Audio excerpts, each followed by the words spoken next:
And without further ado, we are live, hopefully, on Facebook, on YouTube, and on Zoom. Come one, come all. Welcome to Lunch and Learn, where we are finding more learning than lunching. I haven't even had breakfast today, but there we go. It's been a busy one. So, a little word about this week's parasha. Double whammy, Bahar and B'chukosai. Also happens to be my bar mitzvah parasha.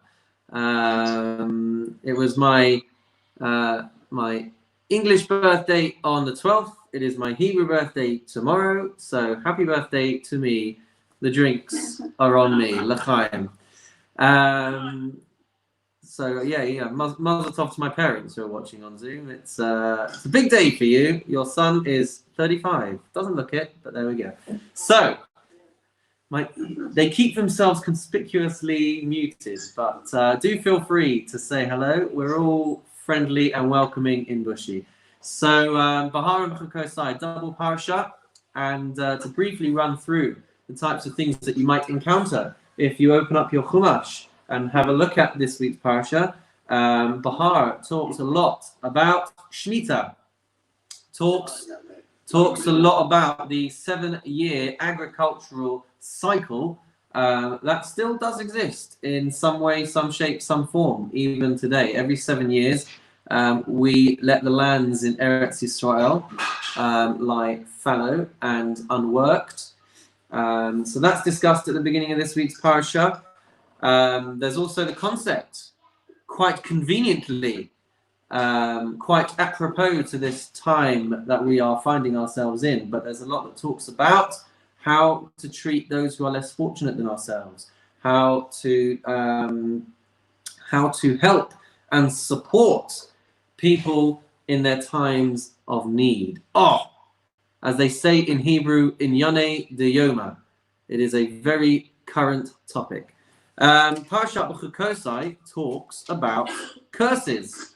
And it talks about the types of things that may happen should we choose to create distance between ourselves and Hashem.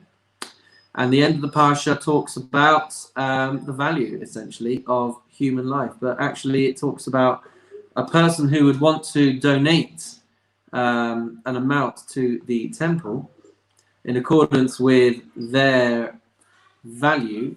So the end of the parasha talks about the amounts that they would bring, should they wish to be able to do so. So that is a summary of this week's parasha.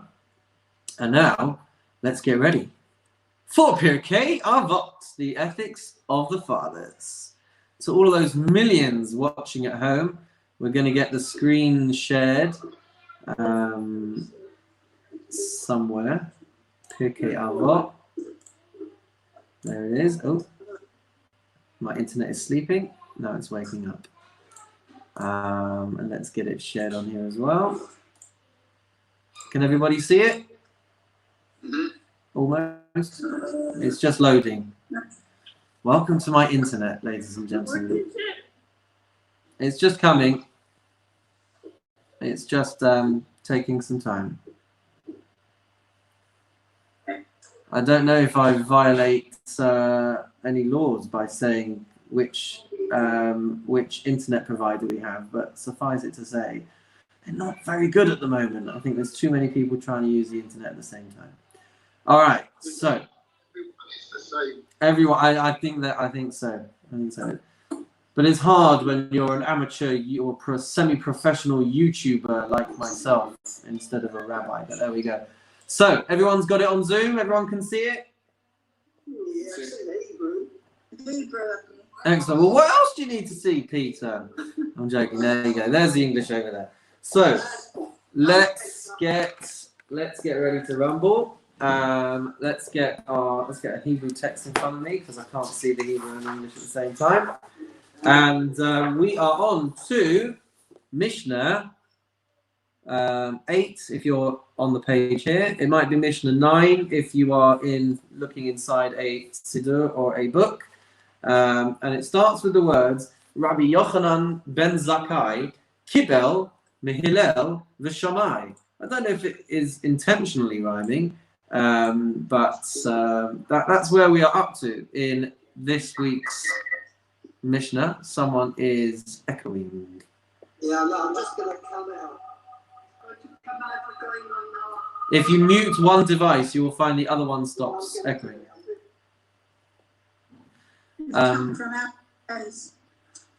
So, all right. So we are actually moving now beyond the words of Hillel. For several weeks, we have been hearing from Hillel, and now we are moving on a little bit from that. We might actually go through a few different Mishnayot today. We have to see how it goes. See how, if you all behave yourselves, then we might get through quite a lot. So here's how it starts, guys. Rabbi Yochanan ben Zakkai kibel lehillel mishamai. I've lost the place. There we go. Rabbi Yochanan ben Zakkai received the oral tradition from Hillel and Shammai. Just want to check something. I've just had a thought. Please forgive me while I just run back a little bit. Because in the early Mishnayot, we were saying that this one kibel, this one received from that one. And then we moved away from that, and I think that was because we moved away from that phraseology because someone who had learned exclusively from Hillel would have only received the teachings from Hillel and not necessarily the entire picture of the Torah. Someone who'd learned exclusively from Shammai would only get that angle of teaching, and so we weren't using the words kibel for those rabbis because they received, but they only received a distilled version. It's interesting that I note here that in this Mishnah, Rabbi Yochanan ben Zakkai kibel, he did receive the oral tradition as a whole entity, as a whole unit from both Hillel and Shammai. Hu haya omer, he used to say, which means, when we say that he used to say, it means that he embodied this message, and that this is what a lot of his sermons would be about. Im lamadata Torah harbe, if you have learnt a lot of Torah, al tachazik tova la'atzmacha ki lachach notzarta. Don't take too much credit, because that is what you have been created to do. We're only going to focus for now just on this section here, because in some books it is divided up into separate Mishnayot. So for starters, let's just have a little look at these few lines over here. So what's interesting historically is that Hillel actually had a lot of students. And I can't remember where it's mentioned, but it mentions that he had 80 main students, and it says that Rabbi Yochanan ben Zakkai was the least of them. And it's fascinating because Rabbi Yochanan ben Zakkai was the least of them in the same way. That would be like saying, Lionel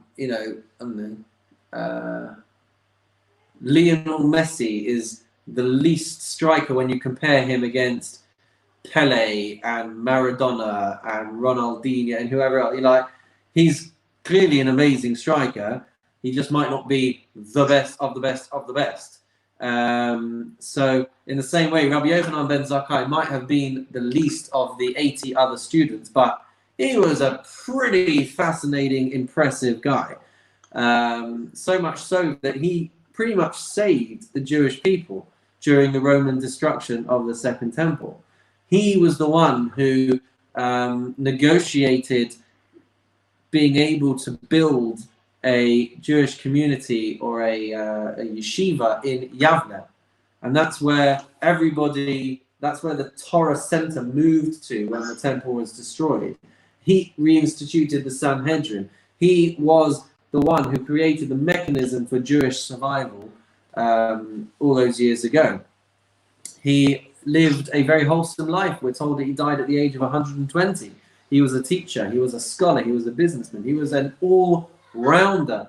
And of some of the things that we know about him, the Gemara in Brachot says that nobody ever greeted him first, meaning he was always on the lookout because of his manners and because of his etiquette and because of his behavior. He would always get in there first to greet people, which is an impressive accolade, since we are told the importance of greeting people with a smile, with a friendly face. So to be told that he never ever had to respond to a greeting is quite something to behold. Then we have a look at what he says. Hu haya omer. Let's hear some thoughts. If you have learnt a lot of Torah, don't take too much credit, because that's literally what you've been created to do. What do we think about that, guys? Don't boast about it. You've got the ability and you've got the teacher and you've been able to do it. Don't become big-headed about it because you're cleverer than anybody else or have more opportunity than anybody else. Mm-hmm. Also, don't plagiarize. Don't use it as your own thoughts. Don't plagiarize. Don't use it as your own thoughts. Meaning? Don't pretend you're the wise one, because actually there's somebody above you that's supported you. Meaning God or meaning someone else? Oh, that's a question. Or do you mean a teacher? I mean, I'm trying to. Yeah, a teacher. A teacher, a rabbi. Right. Okay. Very nice. More thoughts?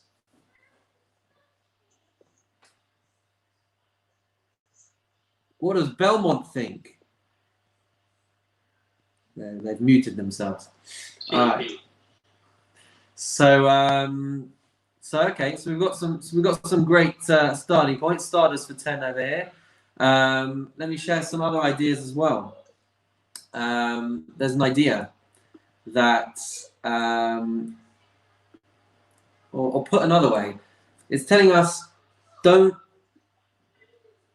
take so much credit. Don't think so much of yourself for being a wise guy, for being intelligent, for being a Torah scholar. That's an interesting.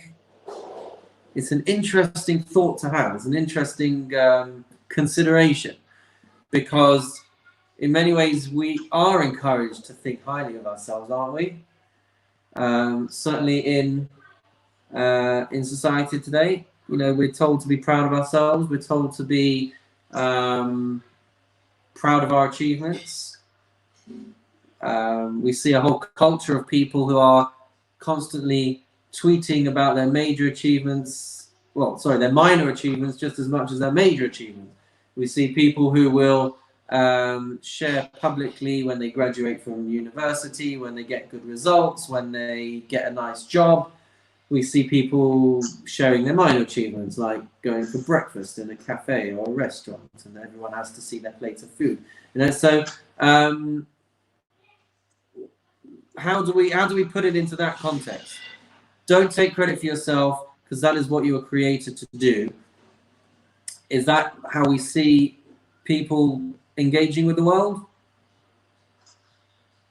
With understanding knowledge, shouldn't there come humility? With understanding knowledge should come humility. Okay, lovely.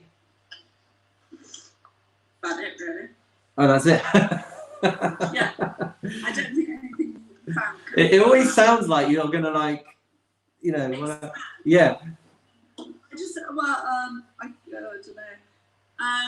I don't know. The more you know about a subject, greater the depth of understanding, the more respect perhaps you should have for those who understand less. Oh, very nice.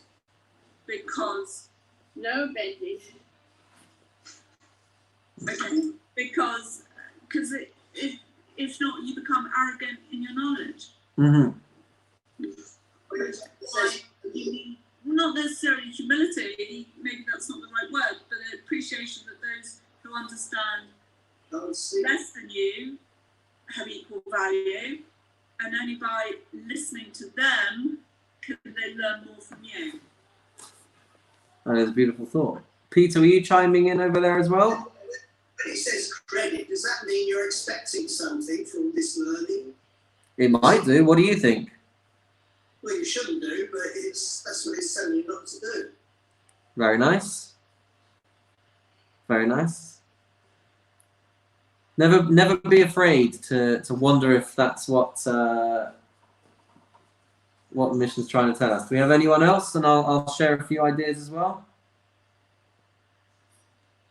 All right. Well, I've given you your chance, guys. Don't say I didn't warn you.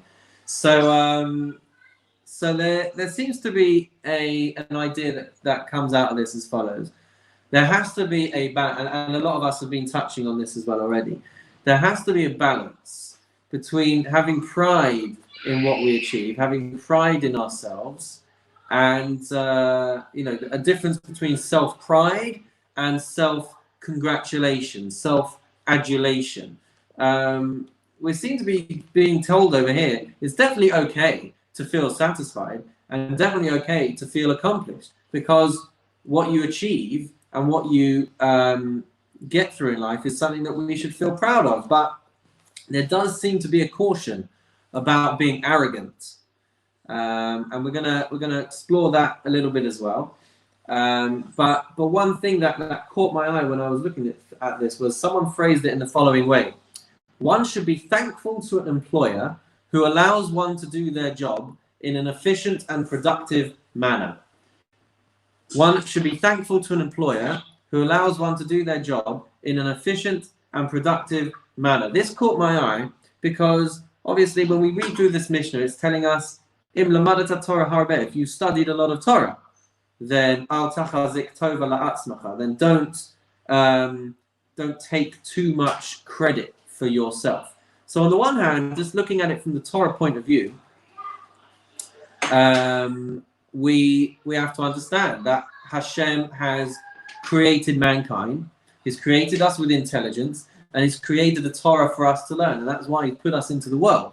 So what do you want? Like a big pat on your back because you've done exactly what the job was and what was in the instruction manual. But on another level, when it comes to all of us being able to achieve anything in our lives, we're all placed where we need to be placed, and if we're able to succeed on account of that, is that because of our talents? Is that because we are amazing people and everyone needs to know how amazing we are? Or is that because of the opportunities that have been provided, that have allowed us to flourish and excel and blossom? You know, where does the credit really go? How much of it how much does everyone have to turn around and pat you on the back? And how much appreciation does there need to be for the framework that you have been provided with to be able to flourish and to be able to succeed? So I thought that was a very interesting thing. One of the things I saw, Rabbeinu Yonah, one of the commentaries, says, just like a borrower should not expect applause for paying back a debt or for paying back a loan, we shouldn't expect extra credit for doing our job. Which does tie more in with the idea of learning Torah, in the sense that, you know, it's there for us on a plate, and all we're doing is just doing that. And then what? So you want everyone to go like, wow, you're just amazing. You've done exactly what you were supposed to do. So that's not to say that people shouldn't be in awe of people's achievements, but should we as individuals, is it a healthy attitude to life to expect people to be admiring and in adulation and in awe of what you have achieved? One of the things that Claudia said before captured my attention. I resonated with it a lot, which is the more that you learn about something, the more that you realize you don't deserve credit, that you do become more humble. You were afraid to use the word humble, but I do think a person becomes more humble when they realize the extent of what they are achieving. Certainly in the realm of Torah, there is an idea that exists that the more you learn, the more you realize that you don't deserve credit for your wisdom, because you understand more that it is divinely given, and you understand more that that you have Hashem to thank than yourself. I don't know if that definitely exists in every realm of knowledge and wisdom, but it does apply in Torah. So if we do see people who are exploiting their wisdom and insisting on praise and insisting on reactions that don't look all that healthy or holy, then it could be that they have not really internalized the Torah that they have been learning. So those were some of the things that had captured my attention with this Mishnah. Another thing that was quite inspiring was a commentary called the Lev Avot.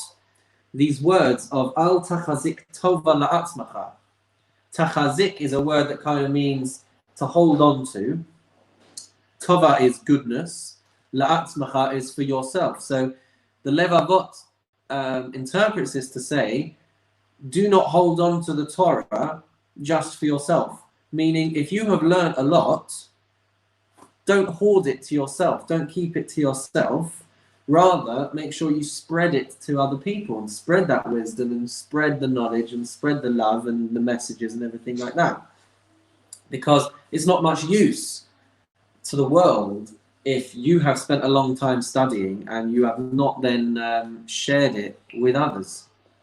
So that was another idea. And finally, there's another angle to this as well. Ki lachach notzarta. For this you were created. So one of the other things that I saw is that they mentioned the following. We don't applaud birds for being able to fly.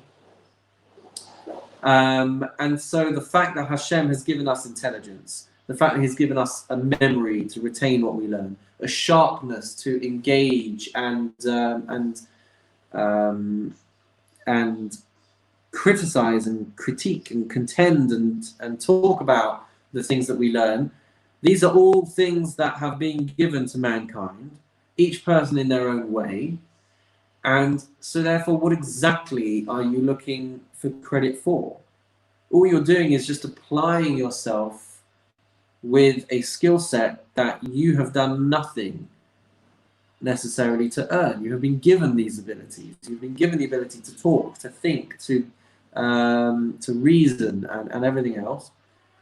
And everyone's been given that just in their own individual ways. And so, who are you to start imposing a hierarchy and expect things? You know, the thrust of this Mishnah is expecting things.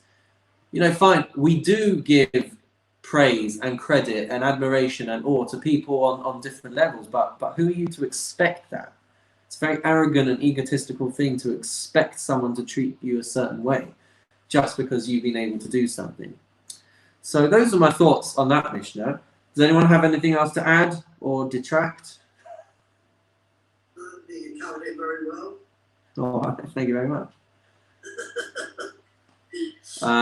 So let's move on to the next Mishnah then. As I said, we might get through a couple today because what we're seeing is not necessarily statements, but a lot of things to do with context and a lot of things to do, well, you'll see for yourselves. The Mishnah, if you're looking at the screen, it continues. If you're looking in your books, we're probably up to Mishnah 10, Mishnah Yud. It continues as follows. Chamishat Talmidim hayu lo Rabban Yochanan ben Zakkai ve'elu hein. Rabban Yochanan ben Zakkai, who we've just met in the previous Mishnah, he had 5 primary disciples. Ve'elu hein. These are they. And then it gives us the list. That's all. Nothing too complicated. Rabbi Eliezer ben Hurkanus, Rabbi Hoshua ben Hanania, Rabbi Yossi HaKohen, Rabbi Shimon ben Netanel, and Rabbi Elazar ben Arach. His 5 primary disciples. That's who we're introduced to in the next Mishnah. We're not taught a message. We're not taught a statement. We're not taught a thought. We will be in the next few lines. But just to focus a little bit on just these few lines.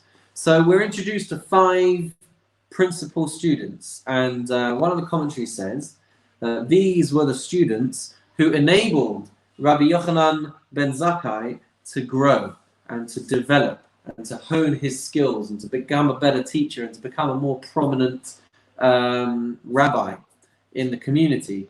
And this, I think we've discussed this before. In the context of having lots of students. And we mentioned several months ago now that there's a famous idea which is actually mentioned in the Talmud, that you learn a lot from studying, but you learn the most from teaching. You learn the most from being challenged and forced to defend your positions by your students. I see some head nodding there in agreement.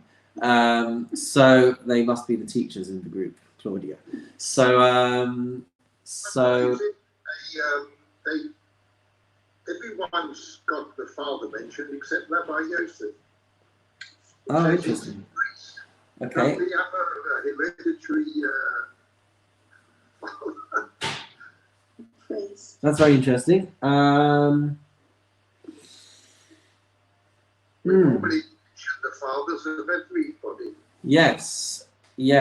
One thing that maybe springs to mind, we see in certain parts of the Torah, when people's lineages are mentioned, sometimes their lineages are mentioned over several generations, and sometimes their lineages stop short just before Aaron HaKohen, or just before Yaakov. Those are the two examples that I have in mind. And the reason is because the people that the Torah is describing were bad people or did something wrong, and so the Torah didn't want to mention Yaakov, didn't want to mention Aaron HaKohen. So, as a gesture of kindness to them, to not have their names explicitly associated with the mistakes that were made by those individuals. So maybe Rabbi Yossi HaKohen doesn't have his lineage mentioned because it's a credit to Aaron HaKohen if he's only listed as Rabbi Yossi HaKohen. Does that make sense? Meaning, because he has the name HaKohen appended to his name, right, his illustrious lineage takes him all the way back to Aaron. And so maybe it's showing how amazing Rabbi Yossi is, that we're willing to give him his credit all the way back to Aaron. I don't know, maybe. I could be completely mistaken. But yes, that's a very, very astute observation. I don't have a direct reason as to why that is the case, but that's one that presents in my mind. But talking of lineage, it is very important to note that one of the names listed here, the first one, in fact, Rabbi Eliezer ben Hyrcanus, so his father is mentioned. And one of the things about Rabbi Eliezer is, first of all, when he's mentioned across Shas, he's normally mentioned as Rabbi Eliezer, but here he's mentioned with his father's name. We're told about Rabbi Eliezer that he started learning very late in life. He started learning in his 20s. That was when he started learning his Aleph base. That was when he started learning about Torah. And one thing we're told about him is he actually disobeyed his father and went away to learn. His father didn't want him to, and he insisted. And he went to learn in Yerushalayim. And the Gemara talks about how Hyrcanus actually came to disinherit him after some time, because he was so upset that his son had disobeyed him in this way, and he came to kind of disown him. But when he saw that his son had become this amazing Torah scholar and teacher and was really flourishing and succeeding, so not only did he decide not to disinherit him, but he actually said that he's going to give all of his inheritance to Rabbi Eliezer because of the stature and position that he had reached. But one of the things that we're told is that Rabbi Eliezer actually refused and rejected this and insisted that all of his brothers should share the inheritance equally. But we also see examples where fathers are mentioned, or even instances where brothers are mentioned in a person's name. I can't remember his name off the top of my head. I think it's Rabbi Shimon Achi someone. It mentions his brother's name, and that's because they went into partnership together. One brother went to do well in business, and he funded the rabbi to be able to stay and learn and grow in that way. And so we see instances where other individuals get tagged onto people's names because of the important role that they played in the spiritual growth of those rabbis. I don't know if that's very vague and unclear, but one day maybe I'll remember the names and then it won't be so unclear. So we've got Rabbi Eliezer ben Hyrcanus, we've got Rabbi Yehoshua ben Hanania, who is known usually as Rabbi Yehoshua. He's quite a famous guy as well. He and Rabbi Eliezer appear in a Gemara where they're having an argument about something, and Rabbi Eliezer says, if I am correct, then that river that's flowing outside our Beit Midrash, it should start flowing the opposite direction. And this miracle happens, and the river starts to flow the opposite direction. And Rabbi Yehoshua says, sorry, we don't take proofs from rivers. And then Rabbi Eliezer says, okay, well, if I'm right, let the walls of our academy start to cave in, and the walls start shaking. Rabbi Yehoshua says, sorry, we don't take proofs from crumbling walls. And then Rabbi Eliezer says, okay, well, if that's the case, then let a voice come from heaven and say whether I'm right or wrong. And lo and behold, they hear a bat kol, they hear a voice from heaven to say that Rabbi Eliezer is right. And so you would think that Rabbi Yehoshua would back down, wouldn't you? But he says, Lo b'shamayim hi. It is not for heaven to decide what we on the ground can approve as a halachic position. Long ago, Hashem said, I'm giving you the Torah. It's for you to debate. It's for you to reach the conclusions. And I will sit back and hope that you make the right ones.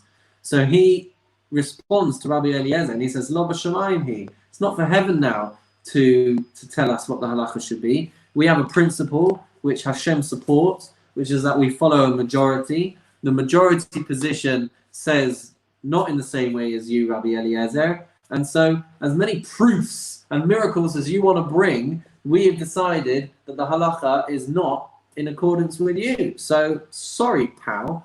And then the Gemara goes on to say that Hashem was impressed and proud that this was the conclusion that gets reached. But there we go. That is the power of these individuals that we are reading about. Rabbi Yossi HaKohen, who we've just mentioned and doesn't have his father attached to his name, and he actually only appears once in the whole of the Mishnah, his own independent opinion. He appears one time. And Rabbi Elazar ben Arach, who was an immense Torah giant, and actually what we're told about him in the Gemara is he, in later life, retired to, I guess, the equivalent of Miami or Netanya, a place where you just kind of, a seaside resort where you go and retire to. And the Gemara says that actually he ended up forgetting a lot of his Torah in his later years. So there are some nuggets of information that we can glean just from these words. And Paul's often remarked in the past how, we get so much just from a few words. So here's a couple of insights into just reading about these rabbis. Number one, you've got Rabbi Yossi HaKohen over there. He only appears one time in the whole of Shas, and that's not to be a criticism of how good he was. The fact that he is in this Mishnah as being the five primary disciples, one of the five primary disciples, is supposed to show us how impressive these people are. That's number one. So even if you don't get a lot of page space in Shas, you are nonetheless quite an impressive character. Next thing that I would want to mention is you've got Rabbi Elazar ben Arach, who is described here as one of the five disciples. We're going to see some very interesting things about Rabbi Elazar ben Arach in the next couple of Mishnayot. And we've mentioned how actually in later years he didn't do too well for himself.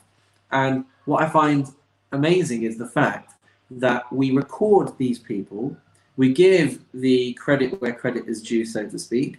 He was a formidable giant in the Torah world, and even if he made mistakes, or even if he allowed his wisdom to leave from him, he nonetheless gets an inordinate amount of respect and a big mention, and you'll see the things that we say about him shortly, despite those shortcomings.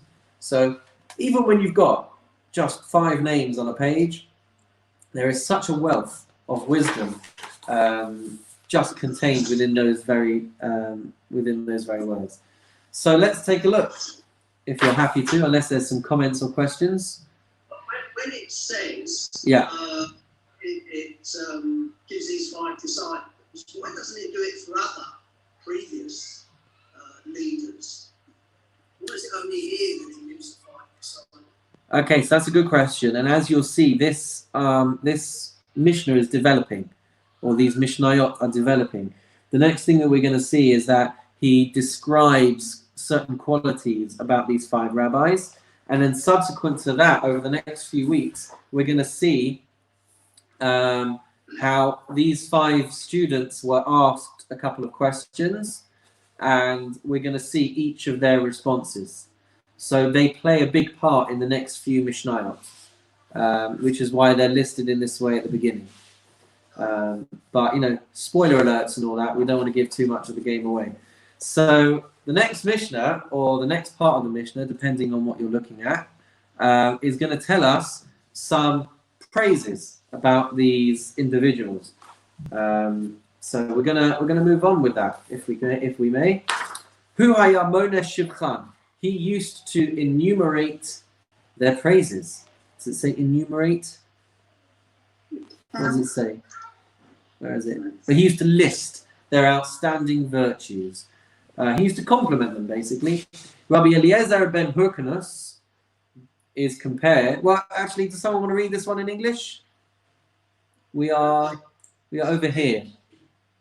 Rabbi Eliezer ben Hyrcanus is a last system which loses not a drop. Is that a compliment? These are all compliments. Plastered here does not mean drunk. You want me to read it on? Yes, yeah. Rabbi Joshua ben Hananiah, happy is the woman that gave birth to him. Rabbi Yossi the priest is a pious man. Rabbi Simeon ben Nathaniel is one that fears sin.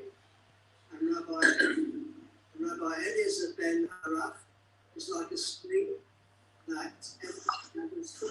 Beautiful. Let's stop it there, because again, these can be treated as isolated statements. So he used to list their outstanding virtues. Let's try and understand what some of these outstanding virtues are. Rabbi Eliezer ben Hyrcanus is compared to a plastered cistern which loses not a drop. Once upon a time, before they had taps and flowing water coming into houses, people would have to collect water, and they would need somewhere to store it. So they used to store it in pits or in cisterns, and in order to keep the water clean and in order to keep the pits waterproof, they would line it with cement of some kind. So he is being compared to a cemented cistern in the sense that he would not forget a single drop of his learning, in the same way that these lined pits would protect every drop of water and nothing would go to waste. He would retain all of his learning. So that is a huge compliment of someone of his stature, to be able to retain everything that you learn. And we do even see people like this nowadays. My brother-in-law told me about a class that he went to with a rabbi who did everything by memory, so much so that he would somehow be reading his arm. So, I can't see on the screen. He'd be reading his arm, and he'd have it's almost like he's got the page of Talmud on his arm. And he said one time he was reading, and he was coming towards the end of the page, and he watched as he pulled his sleeve back as if to say there was still a bit more on the page at the bottom that he was recounting. So there are people that exist with photographic memories. There are people that exist who retain all of their knowledge and their wisdom. And that is the praise that he had for Eliezer ben Hyrcanus, who, don't forget, started learning much later in life. Then we have Rabbi Yehoshua ben Hananiah. who we are told about him, Ashrei Yoladato, praiseworthy is the one who gave birth to him. So we're taught about Rabbi Yeshua ben Hanania that his mum, this is told to us in the Jerusalem Talmud, that when she was pregnant with him, she would go and hang around study halls, and she would go and ask rabbis to give her blessings that her child should grow up to be a Torah scholar. We're taught that when he was just a baby, she would take him to study halls so that he could hear the words of Torah, even though he can't understand, even though he can't talk himself. She put him in environments where he would just absorb the atmosphere. And as a result of that, he became a huge Torah scholar. And Rabbi Yochanan ben Zakkai was saying, how amazing is this mum to have invested in her child's education like that, and only wanted him to be in a good atmosphere. What an amazing mum! May I take an opportunity to publicly thank my mum as well? I think I can. Not my dad, just my mum. Because her camera's off. My dad will smile too much. But there you go, Dad's clapping. So no, to thank both my parents, but we do see as parents, don't we, that we can see how our children react to the different environments and atmospheres and the different things that we expose them to. So that is a point that should be made. That as parents we have a responsibility to try and only expose our children to ideas, to surroundings, to people, to environments that are going to help their growth, that are going to nurture their abilities, and not, God forbid, to send them the other way. So that's, I think, one nugget that comes out just out of that. There's plenty more nuggets. Rabbi Yossi HaKohen is described as a chassid. As we've said before, a chassid doesn't mean someone with curly whirlies and a furry hat. A chassid is somebody who goes beyond the letter of the law. Not every chassid, as we would describe them, goes beyond the letter of the law. So not every chassid is a chassid, and not every non-chassid is not a chassid, if that makes sense. Some non-chassidim can be chassidim, and not all chassidim are chassidim. Anyway, so a chassid is someone who goes beyond the letter of the law, someone with ethical and moral perfection, someone who does things for the sake of heaven. That is a chassid, and that is how Rabbi Yossi HaKohen gets described. Rabbi Shimon ben Netanel gets described as a yirei chet, someone who is fearful of sin. This doesn't just mean that he is afraid of punishment. One of the things that we're taught is that yirei chet, being afraid to make mistakes, is when you know how your parents are going to look at you when you make a mistake. That alone spurs you on and inspires you to not make those mistakes. If you're afraid of how people are going to react, and afraid of the disappointment that you could cause to people, that is a healthy motivator when choosing between good decisions and bad decisions. So a yirei chet in this context doesn't just mean that he was afraid to sin because he wouldn't want to be punished. It was that, why would he ever want to do something to upset his Father in heaven, his Father who has given him so much, given him life itself, given him everything that he needs in life? Why would you ever want to cause shame and humiliation and embarrassment to that parent? So that's where we're coming from when we say yirei chet. And finally, Rabbi Elazar ben Arach is described as Kamayan Hamit Gaber, a fountain, a spring who just keeps giving and giving and giving. Now remember what we said, Rabbi Elazar ben Arach made mistakes later in life. His description here is potentially better than the one that we had said earlier of a lined pit of cement. A spring that keeps on giving and giving. This relates to his creativity. He was known for being far more imaginative and far more creative in his ideas and with his wisdom.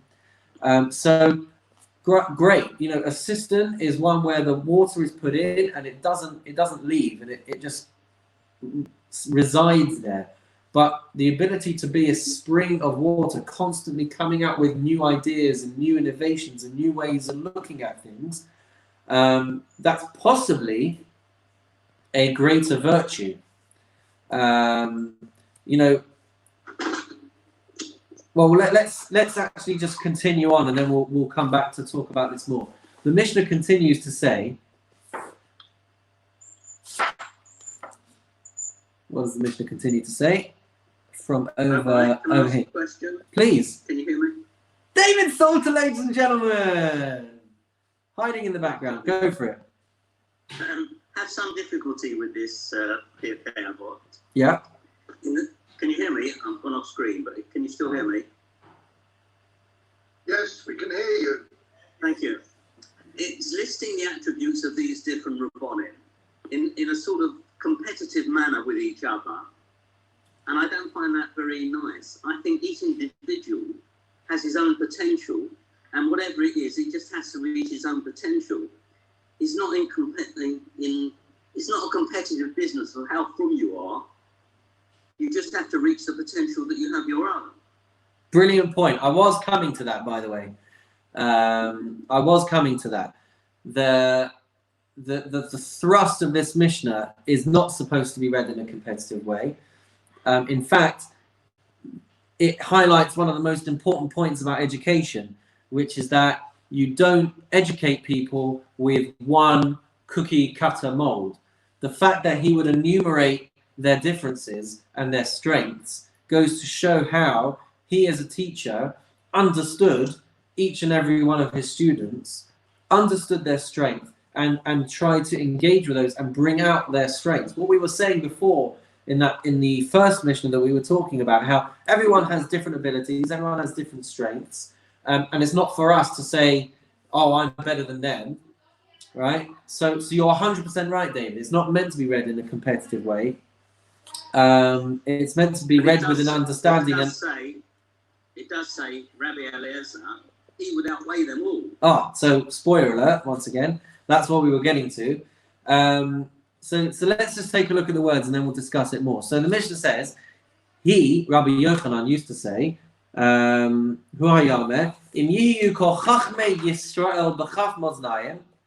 if we were to look at the whole of Klal Yisrael, the whole Jewish people, is that what it says in the translation? Sorry, no, the wise people of Israel, the sages of Israel, all of the rabbis, and we were to put them on a scale, and we were to put Eliezer ben Hurkanas on the other side, then we would find Machriya es Kulam, that Eliezer ben Hurkanas was this amazing sage on a completely different level, and he would outweigh all of the others.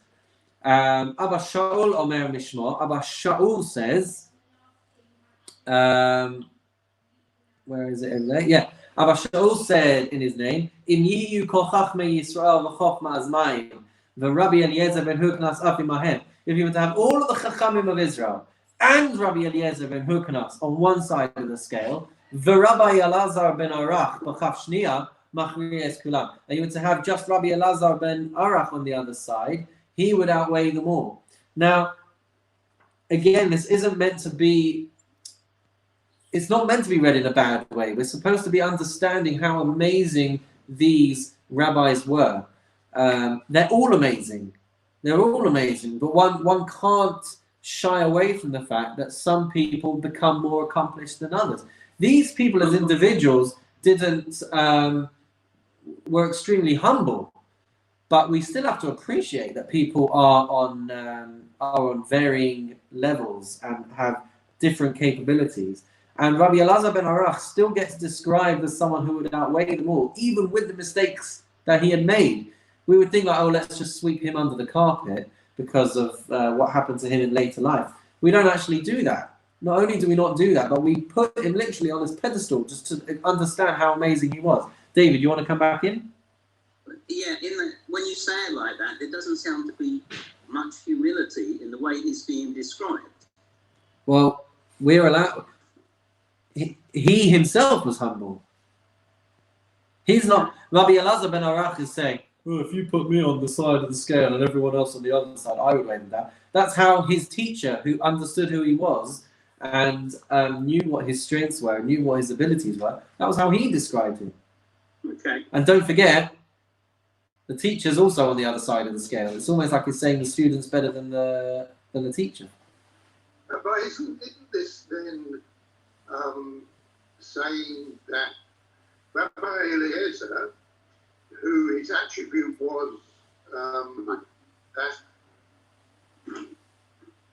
sorry, Rabbi Eliezer, with them, would outweigh them all, then his attribute was more important than all the other attributes. So there is some, yeah, go on. And then he's saying, but this is the most important attribute, which seems a bit unusual, really. So I'm not going to try and pacify your concerns this week, because as the weeks go on and we see the upcoming Mishnayot, we are going to see things that only compound the way that you're feeling. So I'll leave it on a bit of a cliffhanger for this week.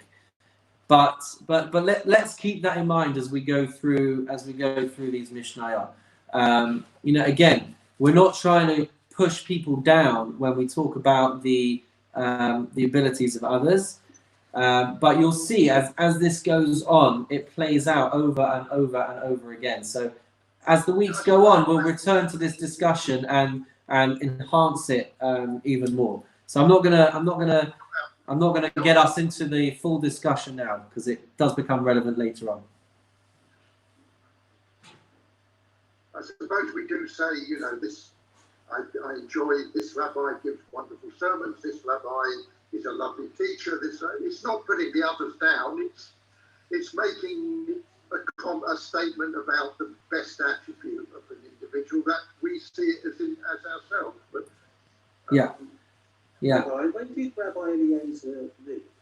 What are we talking about in terms of history? We are talking about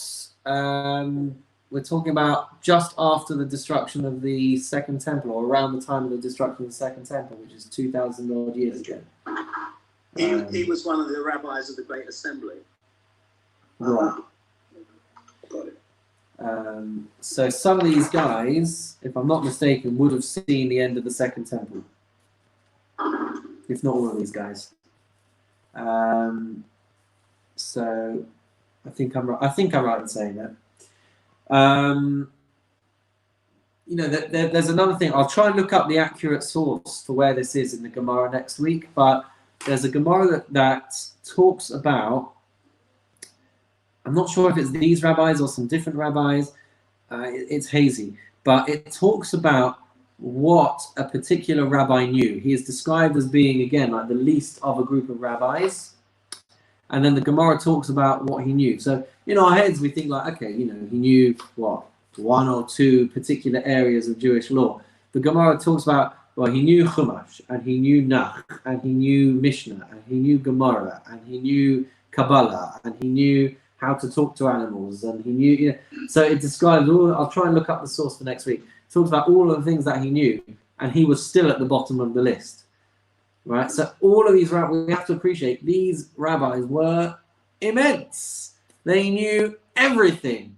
If we were to put one of these rabbis on a scale with every rabbi from our generation today, it's not even a question. It would be completely like that. These are immense characters, and these were people who could balance successful businesses and leading communities. These were, we can't necessarily appreciate just how amazing these people were. So it's tricky to come at these Mishnayot with the right lenses when we are using our 2020 vision to have a look at this, but we'll continue to try, and we'll pick it up next week. So with that in mind, thank everybody for joining us. We hope you've enjoyed the show, and we'll see you next week for more Pirkei Avot. Have a wonderful and meaningful day. Thank you.